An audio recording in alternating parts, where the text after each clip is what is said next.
Welcome to Shootin the Wheeze, where we sit down and shoot the shit on things that are going on in life, the world, and professional wrestling. And today I have a guest of mine, someone that I knew before I actually met in person, whether she knows it or not. I dubbed her a celebrity because, again, I had seen her all over Twitter before I actually met her in person.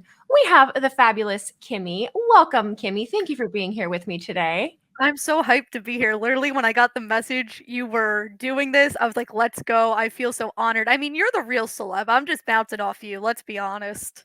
I don't know, man. When I first met you, so I think the first time I met you in person that I remember, because I meet so many people, right? And it's like I see someone again, I'm like, you look really familiar. But it was at Squared Circle Expo, and our mutual friend Pika came and grabbed me and just like brought me over to a table that you were working and just put me in front of you and was like, this is Kimmy. And I was like, I know Kimmy.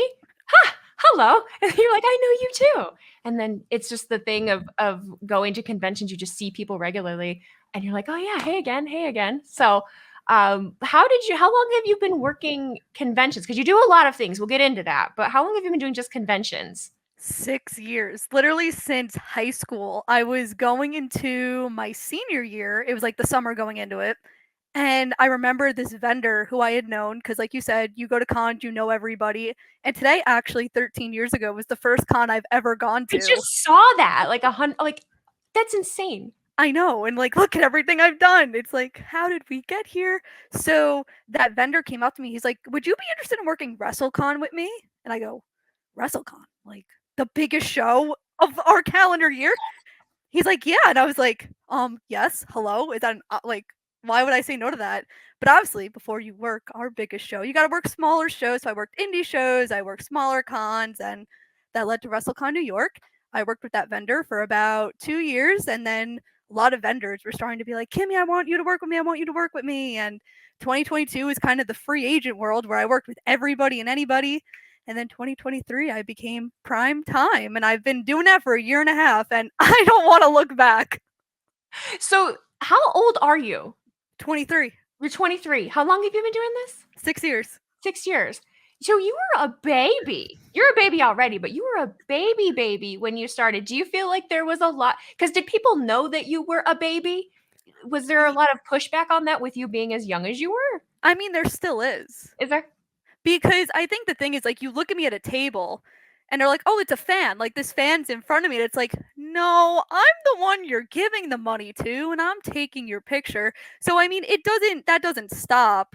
But especially early on, it was like, who is this kid working with me? Like, I'm working with MJF actually next month. And I'm like, oh my God, he's literally going to be like, why is this child my Have you agent rep? have you worked with him before? No. No. He might give you a little crap. You'll be fine. I'm like, I need someone else there to kind of like break A the buffer. ice. A buffer. Yeah. Well, you know what? In what I have experienced with you in person, I think we were both in the same conference room for SummerSlam. I think you hold your own pretty well. It seems like you don't take any shit from my standpoint. For as little as you are, and no, I think someone would look at you and be like, "Oh, innocent." Well, no, she gets scary. I've heard you raise your voice. I mean, so a couple weeks ago, I was with Amy Jo Johnson and Judith Hogue, and they were doing. So Judith Hogue was in Teenage Mutant Ninja Turtles. In case nobody knew that, I didn't because I wasn't alive for when the movie came out. I only knew her from Halloween Town. That was the worst part. Gilbert's like telling me this, and I'm like, who? The girl from Teenage Mutant Ninja Turtles. I go, They'll oh. give you crap like, "What? You don't know that?" Oh, and then they'll be because I'm guilty of it too. I'm 32. We'll be like, "Oh, I'm so old." Like I try not to get into that mindset at all because majority of people that I've met that are under the age of 25 are, and I think we talked about that on Twitter. They're great. They're so great to me. They're so wonderful. You guys have this. I hype up Gen Z a lot because I think they get a lot of crap, but you guys very much know what you want and you go for it and you don't take any crap. And I really admire that about you. I've had a lot of people sit in my chair at the salon that are like that. And I just, I really love it. You had mentioned how people at the table sometimes will look at you and be like, who is this kid in front of me? Who is this fan? And there is a fine line, I feel, when you're in this space of not only being a fan, but working within the business and people that are around the business. Do you feel that that was a difficult thing to differentiate between the fan, but also being the professional? In the beginning, yes, because I was also really shy. Like when before I even started working, when I was originally just hanging out with wrestlers when I was like 15, 16 years old, I was like, oh my God, I'm going to a diner with Sheldon Benjamin. That's so cool. Yeah. Wait, as I've gotten older, like I will never, and like this has always been my rule, I will never ask a wrestler about wrestling. I will wait till that wrestler talks to me about like my opinion of what they're doing on TV, what I want to see them do. And it's like that every single time because I don't want them to think I'm a mark. I want them to think like, listen, I'm trying to make this as easy for you as it is for me. I know that every wrestler doesn't love signings and I know that sometimes it gets a little stressful. So if I could be the one to kind of like knock the stress off, I will do that. And I feel like that's why a lot of the wrestlers are excited when they see like, oh, Kimmy's working with me. I know this is going to be easy. It's also the reason why I don't tell wrestlers I'm in media. It's the biggest like hidden secret. No wrestler, except for a couple ones, know that I'm actually in media because I want them to trust me. And it's like, this media kid's working with me. Nope, I don't want it. So hidden secret. It upsets me. It doesn't upset me, but there is and that's, I feel like that's something that I've been trying to change too. There is a stigma and there is a perception of people that do, not only in media, but in creation, especially people that do the kinds of things that we do. Because media, I feel like you guys get a little more respect because there is a place for you. Content creation, I feel, is a little bit newer. And so we're definitely viewed as, oh, those are fucking marks. Like, so I really understand because when I go to shows or conventions, I no sell the shit out of everybody. I will never freak out. I don't ask them about wrestling. I try not to give that secret away, but it has worked fabulously well for me of just treating people like humans.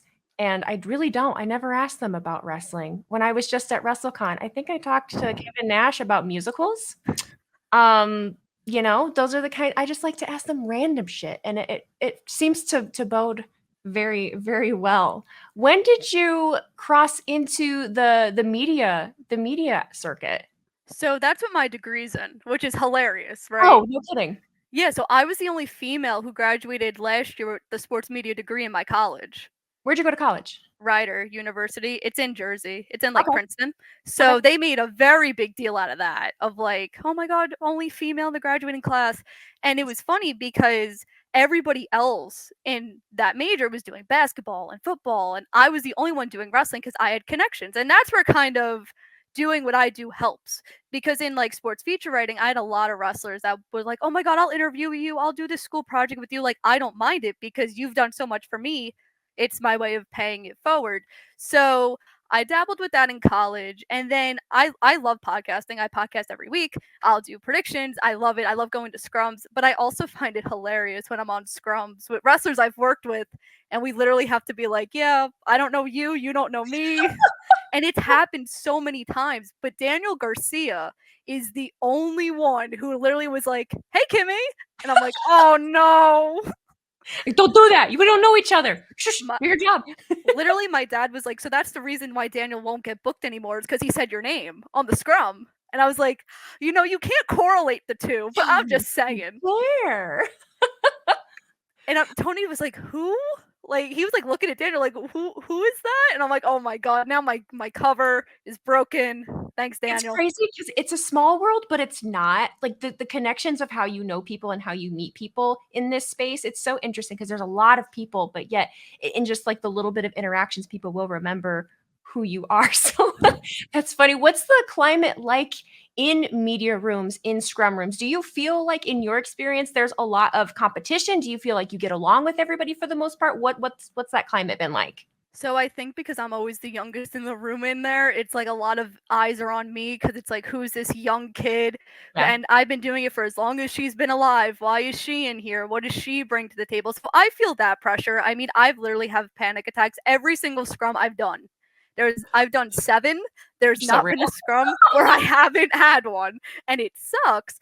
But I feel like I've been friendly with everybody. Like, I think that's the thing. Like, I feel like in wrestling media, it's so easy to like get enemies and like hate people and be jealous. But I've made friends with the right ones. Even if Sean wants to go on Fightful and say I cheated at Top Golf, I mean, he'll still look out for me. So I got that going for me at least. I was gonna bring up your beef with Sean Ross Sapp because we all know. Everyone has beef with Sean Ross Sapp. Of course. He is the one. He's the guy. And I was just randomly, scrolling on Twitter one night, saw that you all were at AEW, sat in the same area, and I see a picture.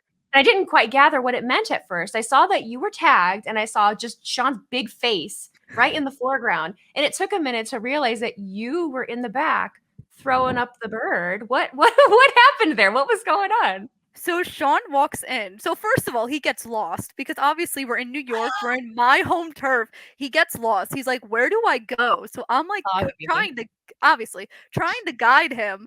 So now where he was sitting, he was like lower in our section.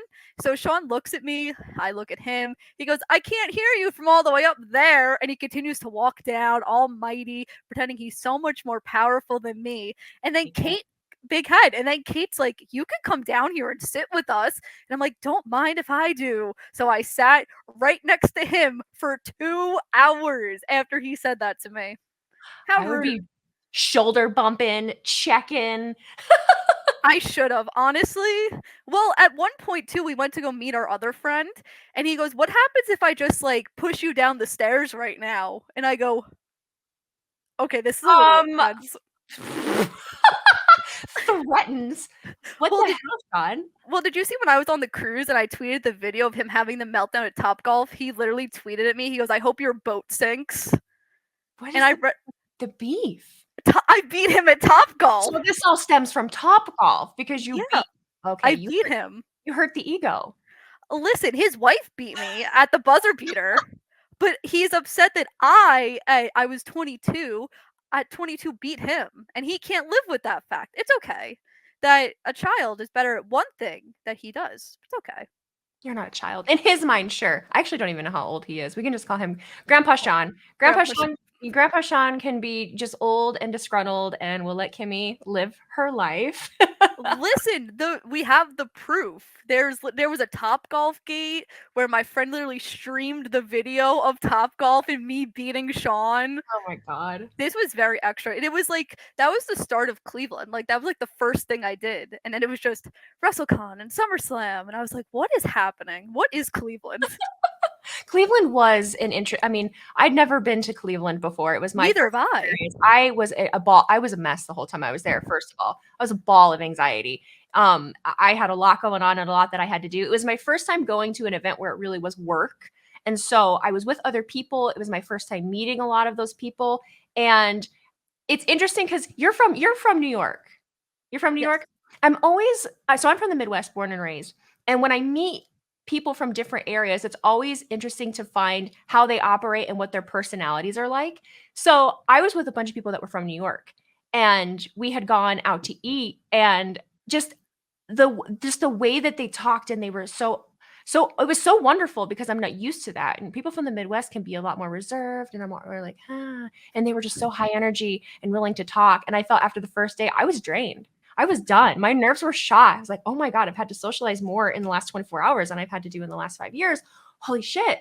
But how many, so were you at the scrum in Cleveland or no? No. I was told I was not allowed because I was working with High Spots. I was told I was not allowed to do media because we didn't know what our Saturday was going to look like, and they didn't want me to go from like rushing at WrestleCon and breaking down to going straight. So I was there with all the other coworkers I worked with on the floor. What media scrums have you been involved in? You've been in AEW. Have you been to any for WWE, TNA?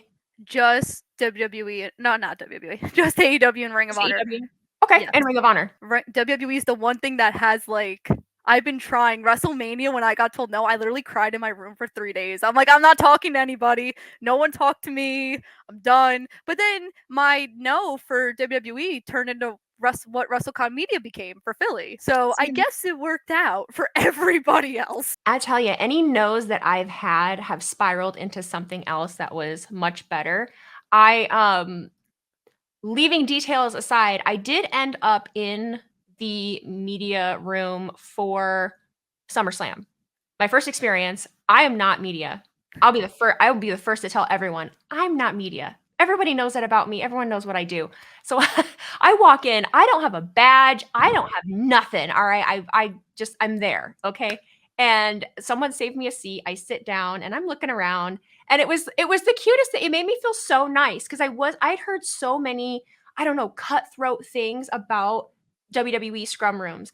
And people were just, hi, hi, hi, like a bunch of people that I knew. I was behind Steph Hypes, and I had, Malcolm and Alex next to me, and Sean Ross Sapp was sitting a few rows behind me. And I all of a sudden get a picture on my Twitter of like the back of my head. Like he sends a picture of the back of my head, and got to meet them, and Chris Van Vliet and Denise, and just so many people. It was kind of surreal. It was an interesting experience. It's not how I don't know. It just seems so much more laid back when you're actually in the thick of it. You think it's this big professional thing, and then you're like, oh, these are just people. These are just people out here that enjoy doing this and love it. And I think it's so interesting. And I think what you guys have done in media is leaps and bounds above what was expected before. I think that wrestlers have a lot more respect for majority of you in the way that you conduct yourself, because you're just a lot more respectful. I think it's not so much this cutthroat, like disrespectful thing anymore. Have you had any conversations with anybody about, the view of media these days? I'm not really. I mean, like, I think we still all have the frustrations because interviews are so far and in between, where like they're so hard to get. And like I could take the easy way out, right? And I could just be like, yo, I've worked with this person, all these people know me. But Yeah. I refuse to do that. I'm like, I don't want people to have that perception of the only reason and I've had an AEW talent actually say this to me, that the only reason I got my media was because of my convention work and because of people in AEW vouching for me. And I go, that is not the truth at all. I could show you so many no's from AEW. I could show you like ignored emails I've had with the AEW media team. Like, don't try to spread this rumor about me. I was really upset. Like when AEW found out about that, they were like, why would you say that about somebody? And I go, exactly. Thank you, AEW media. Because it's kind of discrediting your work, your groundwork. Like, yes, you do both, but that's not the reasoning. And it feels like such a, oh no, she only got this because of this reason. And that hurts. It cuts deep. Like, no, I've worked really hard for this. I've had someone say that to me on Twitter like a couple months ago, and I go, really? These talent I met for the first time yesterday got me into AEW media? What? Yeah. How is that? No, that's not how it works. Like, that's the biggest, I get so annoyed because like that's the biggest misconception for me is like, this leads to this. No, it does not. Trust me when I tell you. If that was the case, I would have gotten into Mania and I would have gotten into SummerSlam if I applied, but I got told no. I have the proof. I have the receipts. Do you think, is that a perception that you think comes from just people?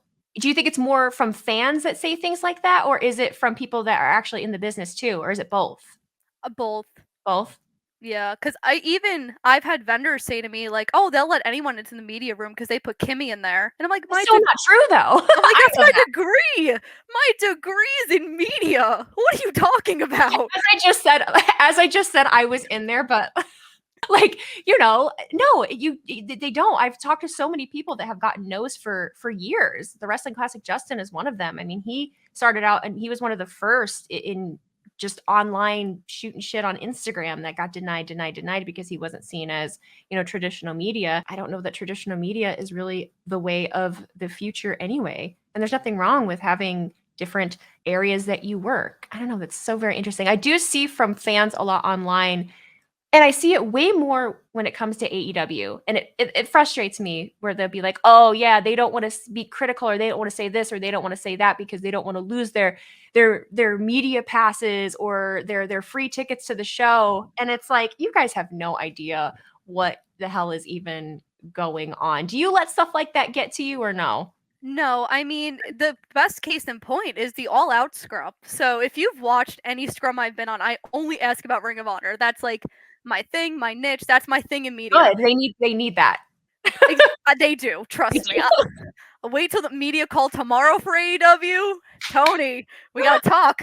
So for the All Out scrum, tensions were high because of how the pay-per-view ended and how, the whole, it was too violent for everybody. So I'm like, I cannot ask about Ring of Honor in this setting. Okay. So Yeah. so I'm like, what do I ask? And I'm like, well, they haven't really mentioned my dentist pal in a while, and if I was Brit, I would want it to be somebody I know to ask. So I asked about Brit, and I got all the hate of like, why did you ask about Brit? He didn't even answer your question, because he really didn't. It was just, oh, like Brit's gonna be on like shows like coming up. We have a lot of big things coming, including like the 5 year show where she returned. Right. And I'm like, I'm not expecting an answer from him. It was just the opportunity and knowing that I could get away with that because I'm friends with Brit. Like, imagine if it was like some of these like catch media people that Brit would have been like, what the hell?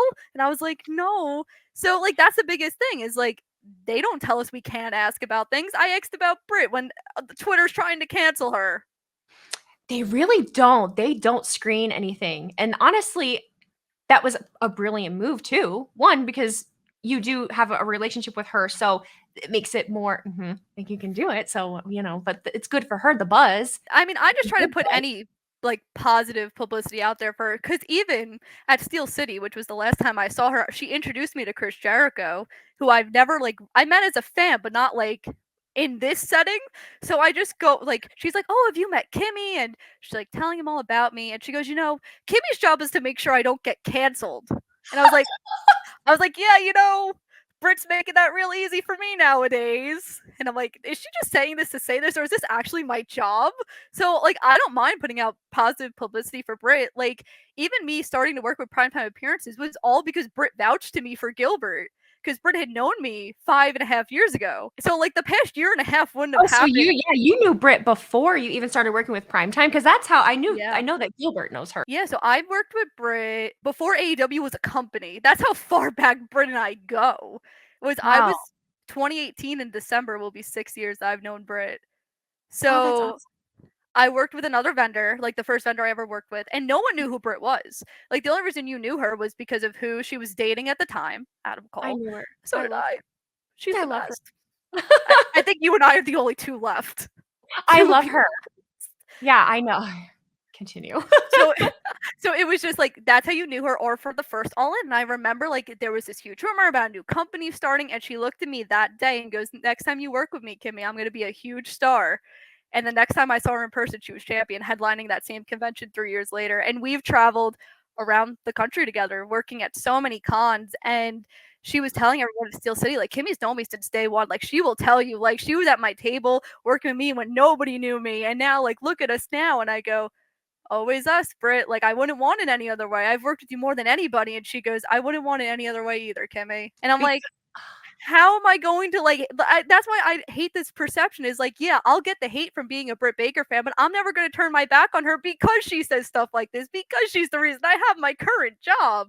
I don't understand why people want me to like just nope, screw Brit, bye. Like, no, I never have. And you know what? I've never had the opportunity to, though, either, because I do cover on my content. I cover mostly WWE, so a lot of people don't even know that I do have knowledge of wrestling outside of WWE. And because you're talking about her, I'll put her over.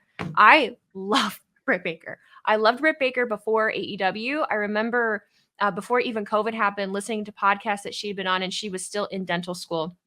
And we're around the same age. And I remember listening to her talk about not only being in school, but still traveling for shows and training and doing all the things that she was doing. And then when she did eventually go to AEW and she was opening a practice at the same time and she was doing all of that, I just was, I don't know. I can't say anything bad about her, because I think that hustle, that's such bad bitch energy. That's such, I don't care what the perception of me is and what I'm supposed to do. I'm going to do it anyway.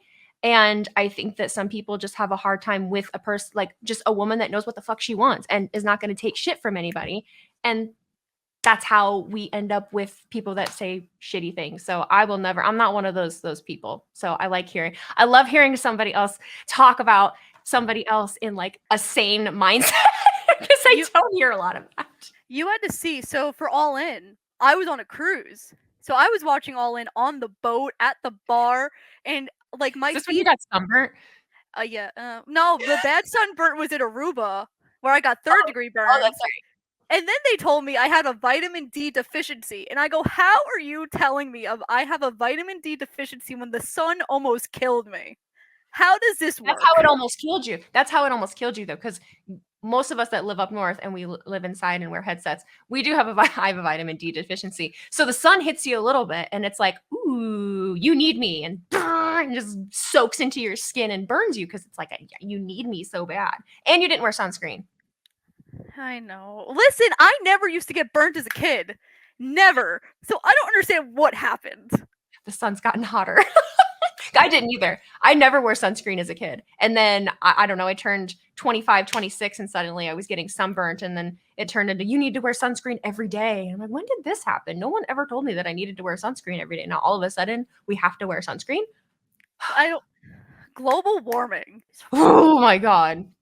I mean, yeah.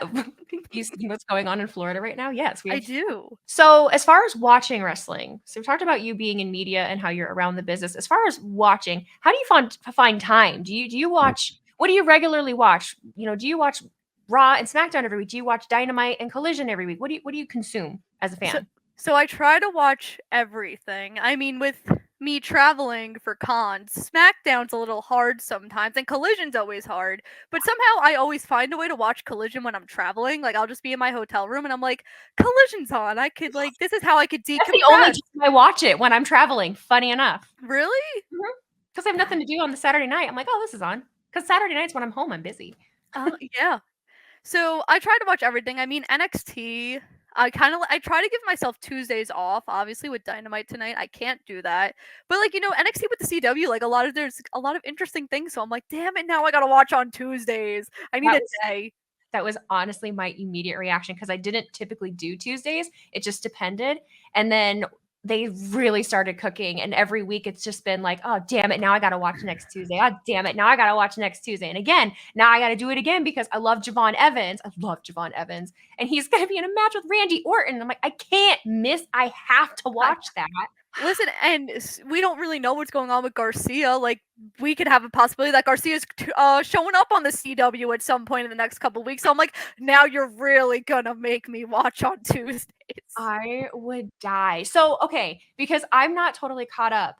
What is the story with Garcia then?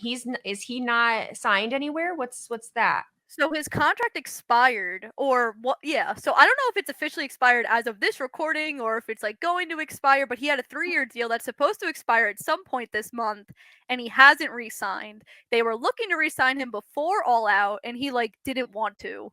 So I'm like, what you doing there, buddy? Because me and him, so him and I are kind of like he's like the male version of Brit for me, where I worked with him as soon as he signed with AEW.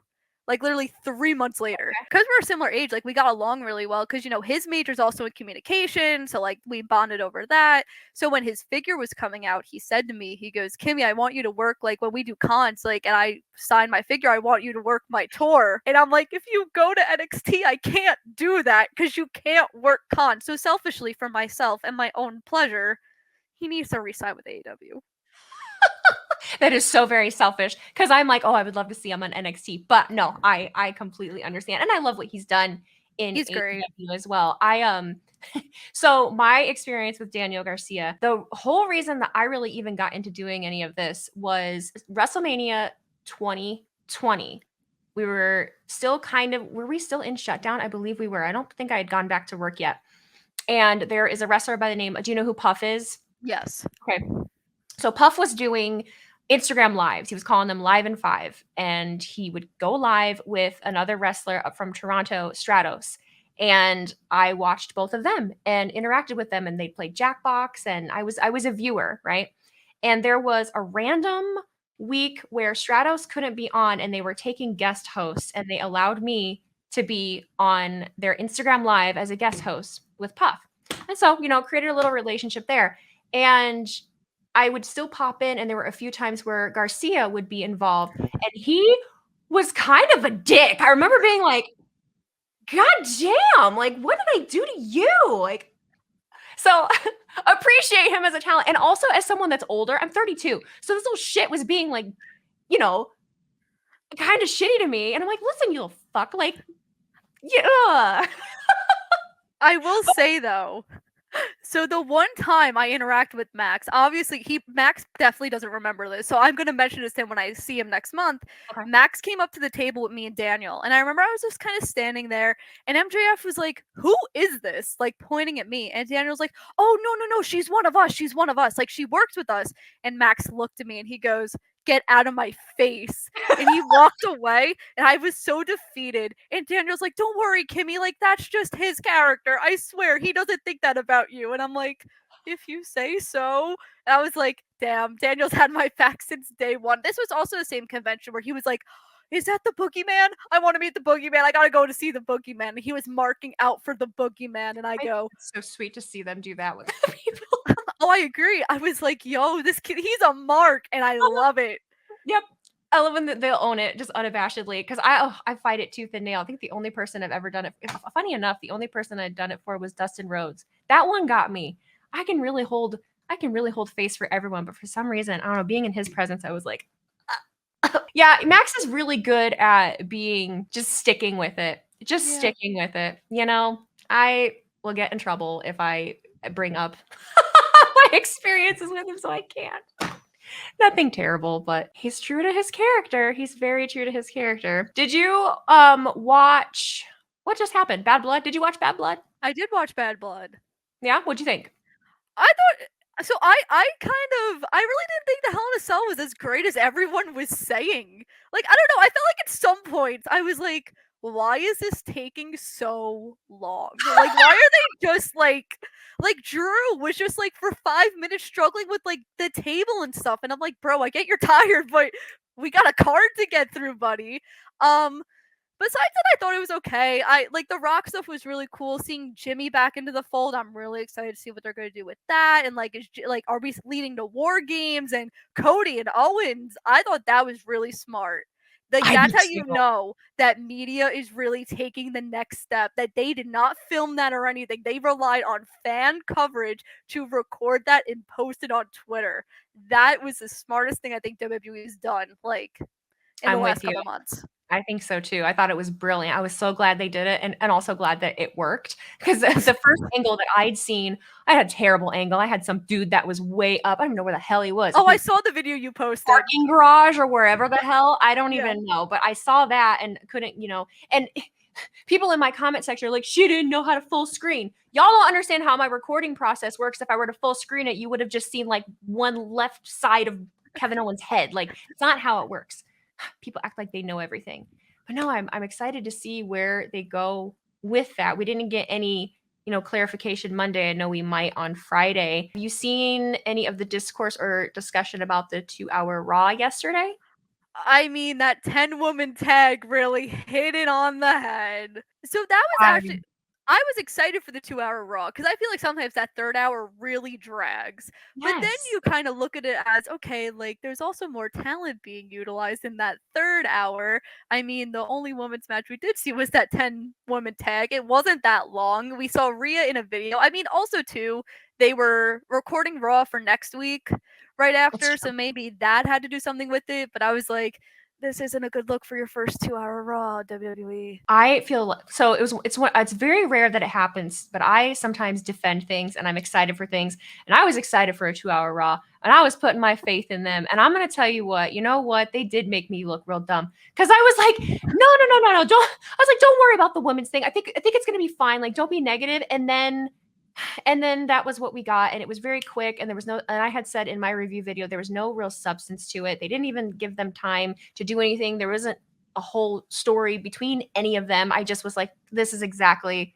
what people were worried about. Shit. Like, but I will be positive in that it's the first time that this set of producers and everybody that works the show was doing a 2-hour show. They had the recording after. I think that they're going to find a flow. In worst case, this is only through the end of this year, and then they go to Netflix, and then they can, God only knows, do whatever they want. So, I will hope for the best. How do you feel about the Crown Jewel title and match stipulation? How are you feeling about that? As long as we don't have to see Goldberg in a ring, I'm all for it. One of those, shoot. Well, Because this is my thing. I'm like, does Goldberg really want to wrestle again? Like, didn't he have such a bad falling out with WWE? I mean, I wouldn't obviously like that's what the Saudi shows are for. They're for like all the legends and to get a payday. And I don't mind that. Like, collect your money. Money, I get it. But I think it's interesting because usually that's what Survivor Series used to be for, like champion versus champion that they used to do. So Correct. so now I'm like, so what are we doing for Survivor Series that we're doing this little thing? Like, are all the champions going to be involved in the War Games match? Which I wasn't really expecting Liv to be involved in War Games or Naya. So I'm excited to see how it goes, but also like the last time that they introduced the title in Saudi Arabia with the Greatest Royal Rumble, we only saw that championship belt one time. Forgot about that. I think that's my frustration with it is, okay, this is what we're doing. This title is going to be just at the Saudi show, and then we're never going to see it again. It's fucking gigantic. It is. It's so big and gaudy. It's pretty, but it looks like a Super Bowl championship to me. And I just didn't, I don't know. I was fine with it. But then the more that I think about it, I'm like, okay, hopefully this will be fine. I don't think we're going to see, oh, maybe we will see Goldberg. Maybe Goldberg shows up in Saudi just to like interrupt the champion versus champion match. And I don't know. I don't have a hate for Goldberg or anything. I know that his in-ring is not what people, really remember him for. But I tend to swerve things and being like, oh, okay. Though his last match, if I remember, he had just been recovering from being sick, and it wasn't good. It wasn't great. I think it was against Roman Reigns. And so if he wants to have one more go that might send him off in a better light, in a better time, okay. But I think it's already shooting itself in the foot because of the reception, because there are so many people that are like, I don't want to see Goldberg. Because then I also think of it too. So like the next event is after that is Survivor Series War Games. And I'm like, was it the original plan at one point, like Punk versus Gunther at Survivor Series? Like, if we're not like, did this plan get scratched? I know like he wrote himself off TV yesterday. Yeah. So like, where does that lead? There's a lot of questions.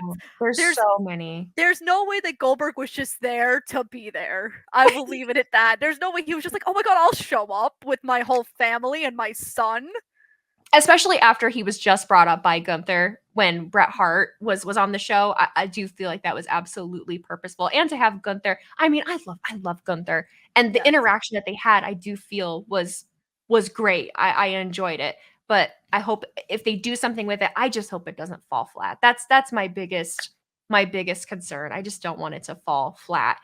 And Survivor Series, you're right. It was champion versus champion, show versus show. But we've gotten so far away from the brand split. I don't know why the hell we still even have one at this point. Like, neither do I. People will tooth and nail be like, no, that can't happen because he's on SmackDown and he's on Raw. And it's like, when have they ever actually really stuck to that? Anything honestly could happen at any point. They're like, no, Jimmy and Jay can't happen. Like, yeah, it can. And it can show up. They'll make a reason why it can happen. There's Bloodline rules.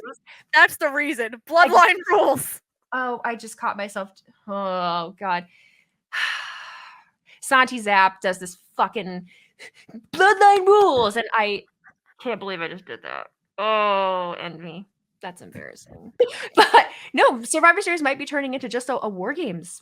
I've had to listen to it for the last 6 months of the main question. Who do you think is going to be on what War Games team? I have no idea. Apparently The Rock now. That's what people are saying. That Dwayne's going to be.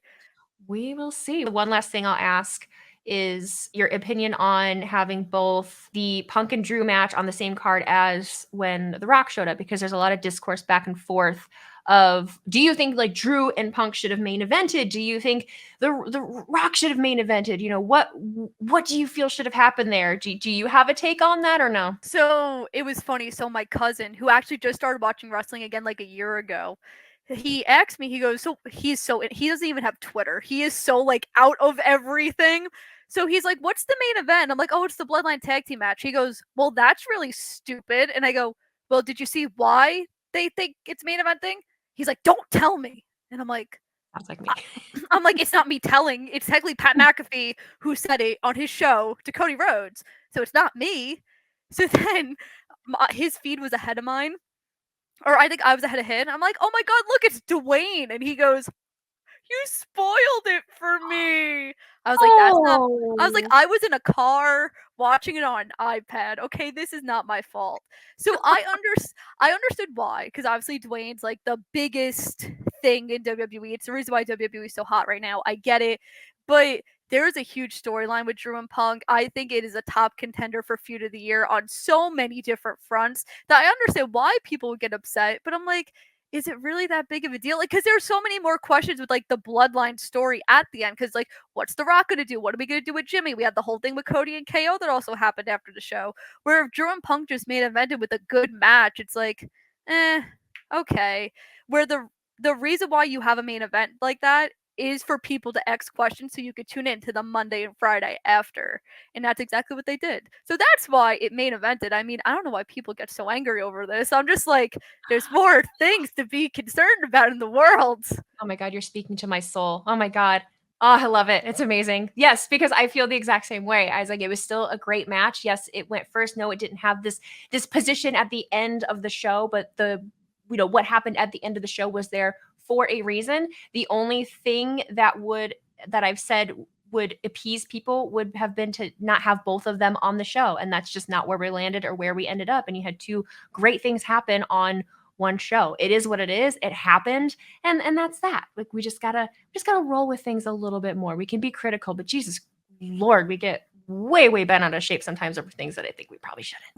Listen, they're talking about that and not Raquel messing up the whole ending to the women's match. Oh God, that really, yeah, that got just completely. There was all a little bit, but totally not as talked about between the two. Last thing is what I said was, yes, that happened, but now you have an opportunity when we get through some of this bloodline stuff for if The Rock has more in him and CM Punk has more in him, you can revisit a Dwayne versus Punk.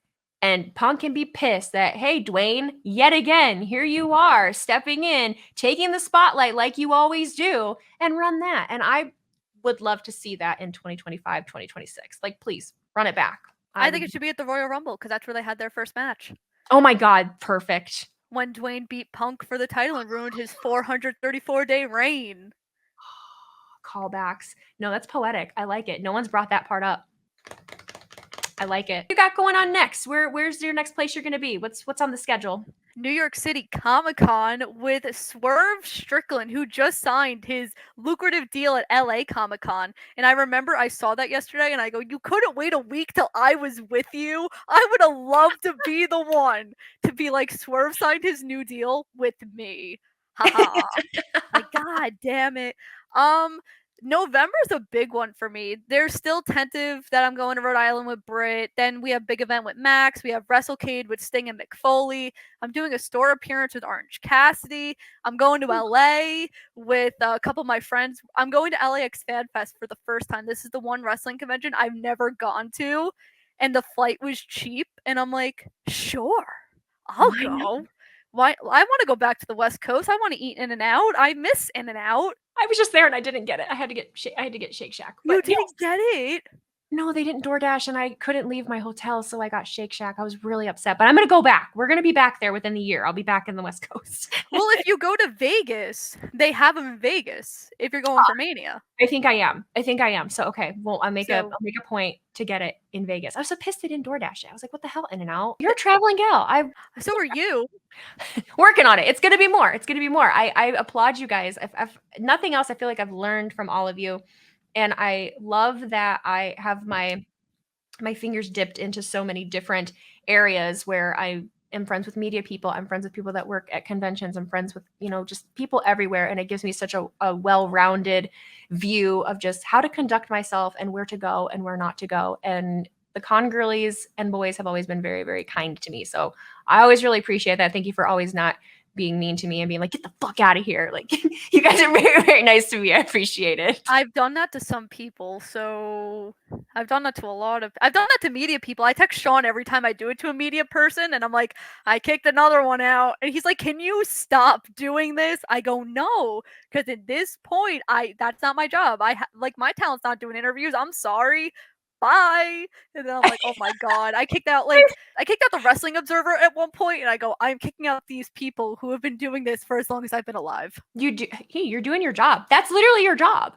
That's literally your job. That's why I'm saying thank you for not kicking me out. But I will say, I ask them about the stupidest shit, and I don't record anything. My camera's not out. People are just like, they're literally like, who's this? And I'm just there. Listen, I was there when Sting was asking you about content creation. He was like so intrigued. He was like, so what is content creation? I was like, oh, you're in for a rude awakening, Sting, of how the world has changed. It's so fun, but it's fun to explain to them. It really is, because they're from such a different generation and how things work, and I've had a couple conversations with some where I had one in particular tell me that, you know, their entire careers and lives, they've been told not to interact with fans in a certain way and not to have too much out there that people can see, especially behind the scenes. So working with content creators is something that they are new to, but so many of them are kind of learning and they're open to it. So when anyone is willing to listen to what it is that I do and show, you know, a little bit of interest in it, I appreciate it. Like, thanks for not being like, oh, you loser. Like, what do you do? I appreciate it. Never. Well, thank you so much for giving me your time today. I do appreciate it. Do you have any shout out what you're doing? Shout out any links, your ads? Where can people find you and what you're doing? You can follow me on Twitter at Kimmy_Sokol, Sokol. You can follow me on Instagram at Kimmy.Sokol. If you want to hear me cry about Ring of Honor every Thursday, which I do pretty much every Thursday from 7 to 8:30, you can head over to OLE Podcast, where me and Auntie Collins at 10:15 Eastern are talking all about that. I also, on PW Insider, review it weekly, and I usually make fun of Mike Johnson for being really old and me really young. I did that list because they showed a match from 2005 in the middle of the Ring of Honor episode, and I was like, I was 4 years old when this came out, and Mike Johnson was like, I was there live, and I go, I'm sorry. I'm very sorry. You can also head over to the Pop Break. I have a lot of stuff there. Obviously, it's Wrestle Dream Week, so I got predictions. I'll be on the media call tomorrow. I don't know when you're publishing this, so maybe the media call stuff will already be out by then. But you can head over. I have an Athena interview over there, Britt and Adam Cole, and a bunch of other stuff. Just search my name. And thank you for having me on this. I was so honored when you reached out to me on DMs. I was like, yes, let's go. This won't be the last time. I'm definitely going to ask you back. I'm going to have specific reasons that I ask you back. You're going to be a regular. You are fabulous. Thank you so much for taking the time. Of course. Anything for you.